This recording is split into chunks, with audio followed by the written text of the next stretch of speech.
Okay, so Teo and Anthony both pulled out their thing to subscribe to record me going on one of my things, and so one of my rants. So here I am telling Anthony why he should get married, as I always do. And one of the things we did is pull up Genesis 1:27. Here it is. There we go. Let's make it bigger. So it says, "Vayivra Elokim et hadam betalmo betzelem Elokim bara oto zachar unekeva bara otam." And part of the reason we came here is because the NIV and other Christian versions, for obvious reasons, don't like to stress the fact that the image of God, so it says that in the image of God, he created it, oto, right? Third person masculine singular, oto, zachar unekeva bara otam, male and female, he created them. And as I was pointing out in the Code of Jewish Law, it says that a person until he is married is not considered a human being. And we actually believe that until male and female come together, you don't have an actual unit of humanity. You don't, that an individual human being is not a viable living organism. It is a male and female couple, which is a viable human organism.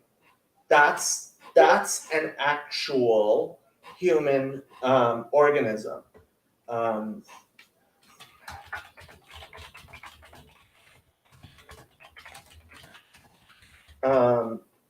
Yes.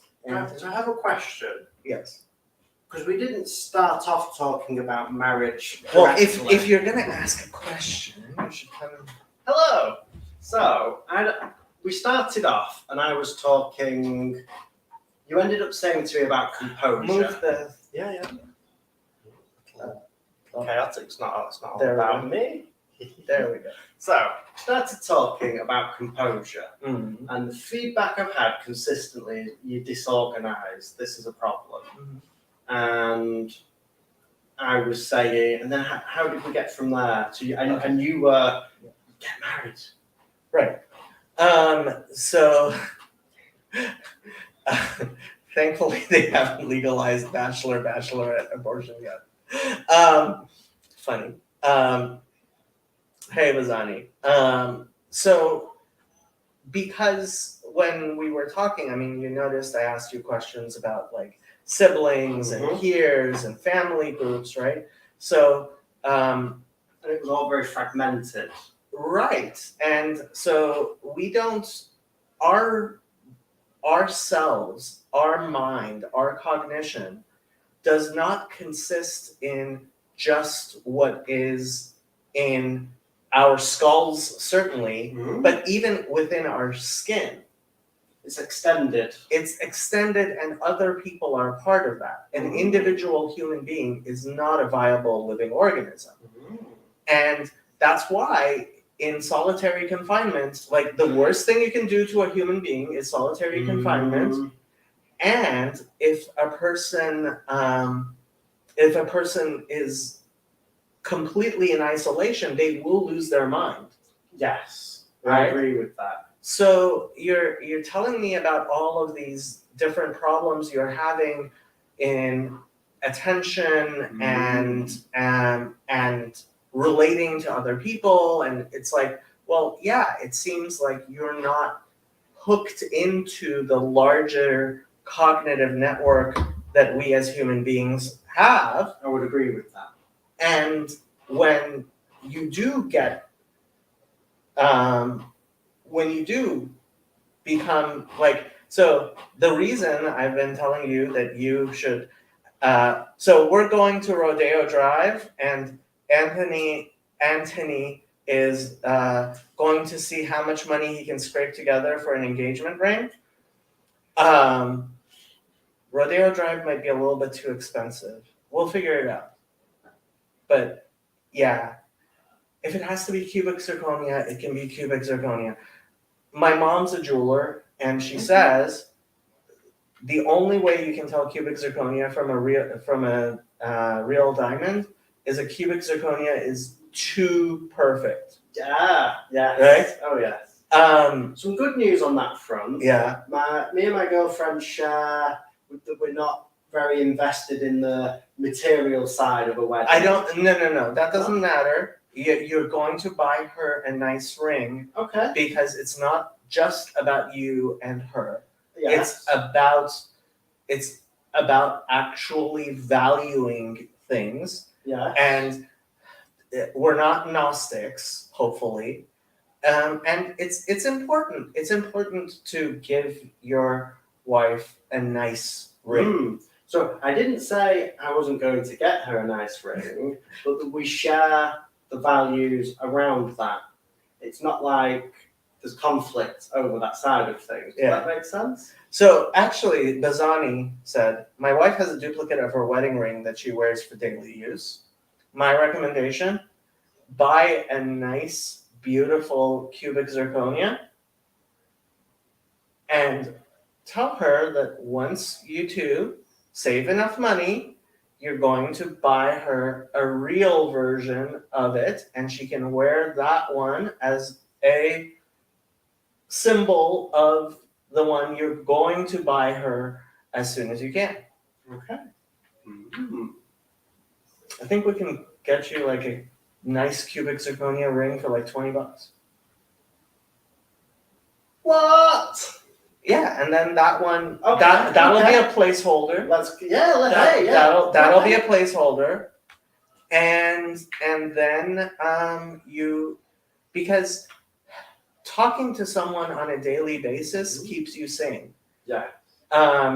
Waking up in the morning, saying hi. What am I gonna do today? Eating breakfast with someone, eating dinner with someone.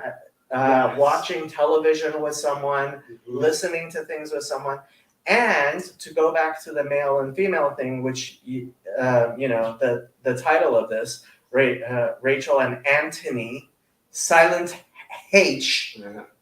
It's H. It's not an H. It's a H. Sitting in a tree.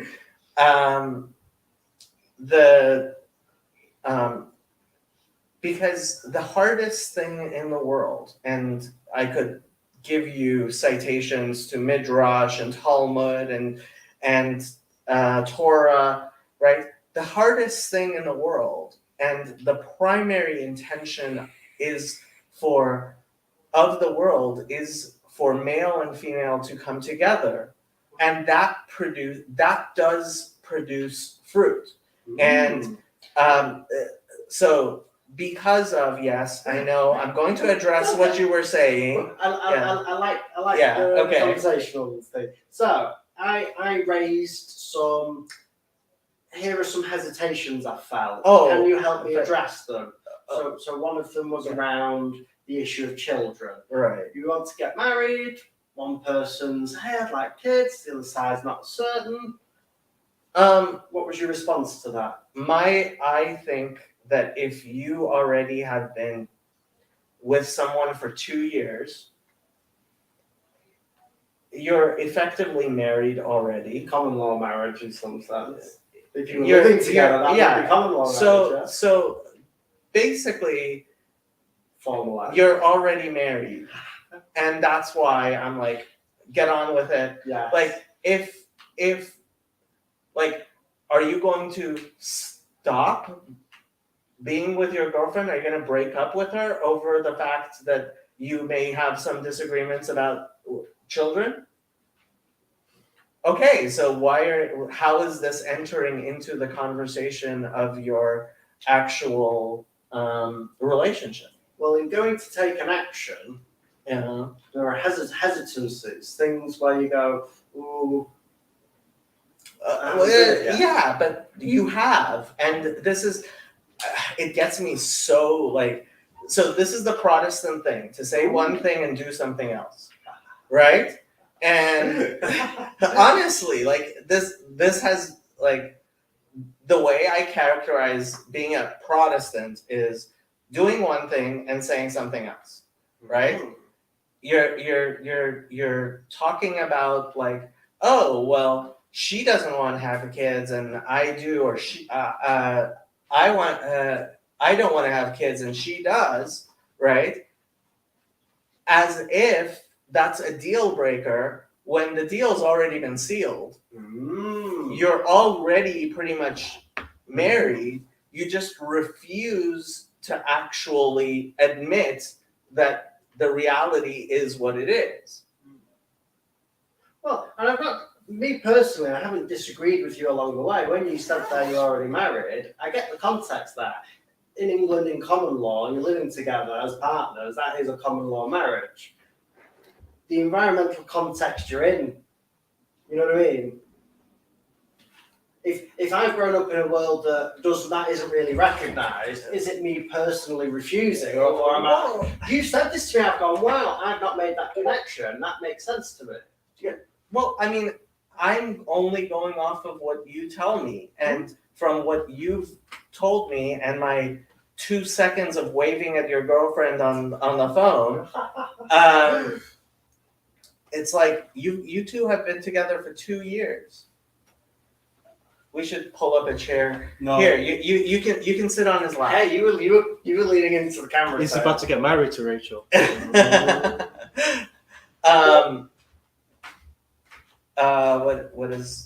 What does he say? Part of the reason engagement rings are expensive is because it shows that the man has financially well off enough to provide for a wife and family.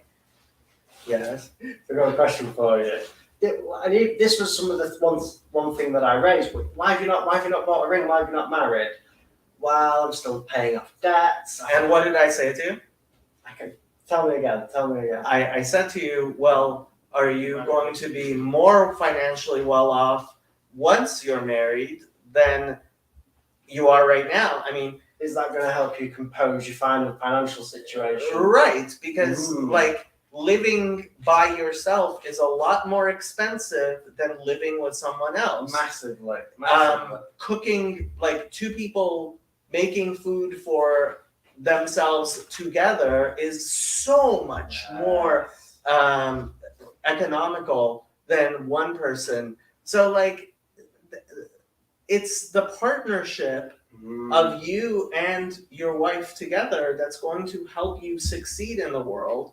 And putting off marriage is in fact making you poorer. And for some reason, people, sorry, but I've already spent way more money than I have on these guys.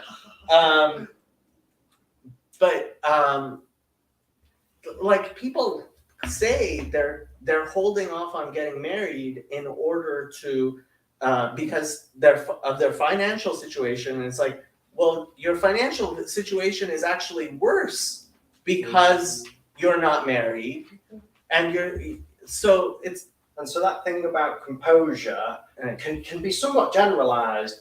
Am I too chaotic? Am I too all over the place? Well, you're too disconnected. It's not chaotic. You're disconnected. You're not anchored in your life to people. Right? Oh yeah. When you have people you are anchored to, right? Yeah. That's really important. I'll never forget. So this happened. I was living in a different place, but at night, I was tired and whatever, and I went to the bathroom and I turned around to go back to bed, and I slipped and I fell onto the toilet bowl. That's gonna hurt your ribs. Yeah, and I got a bruised rib, and it was really painful. I crawled into bed to go back to sleep. breathing's painful. Well, I went to sleep and I woke up and I couldn't move at all. Right?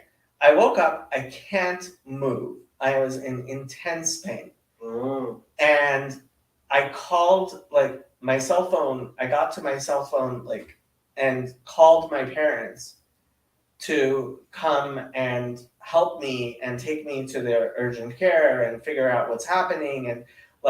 And for the next 2-3 days, I was completely incapacitated. Right? Oh yeah.